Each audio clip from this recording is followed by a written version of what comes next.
There is a lot of potential for instability here.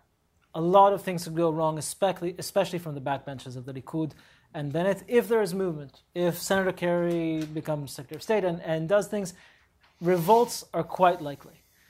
And besides, in Israel, the average of a government, the average of a Knesset, is very short. It is not the 4 years we saw just now, and even this was shorter than the term. It was supposed to last till October 2013. It ended now, and even this was considered very long and stable. So we could easily see another Israeli election before Obama leaves office, and things could change. More importantly, Martin alluded to this earlier, they could change if something dramatic happens. Israelis ignore the Palestinian issue for 2 reasons. One, they feel that there's just no point. We tried. And if they really wanted to have an independent state, a Singapore and Gaza, they could have had it. I'm not saying this is right, but this is the common Israeli perception. They could have had it in 2000 with Barak, they could have had it in 2008 with Olmert. If they really had their act together, they would do it. They didn't, and so we need to just stop subsuming every other issue to this abnormality of Israel. We want to be a normal country. That is the message of Lapid. And he said normalcy. That was one of his main points in his first talk.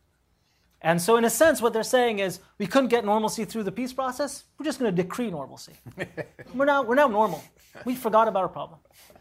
The second reason that they can ignore the Palestinian issue is that it's been quiet. This is the sad truth. If there were a second Intifada going on, that would be, or third Intifada now, that would be the issue.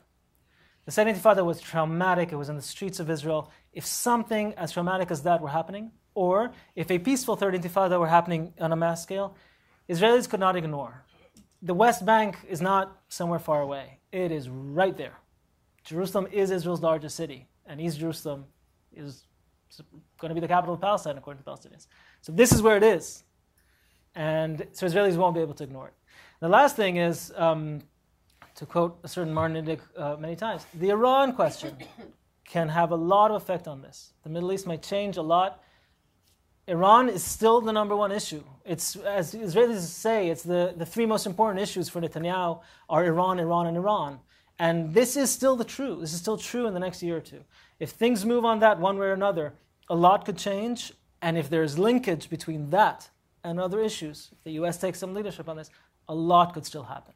So I would say that the glimmer of hope, if one hopes for some movement, it's not very hopeful, that nothing is that stable in the Middle East, partly because the situation is inherently unstable. This is not a normal situation, despite the self-decree of Israelis.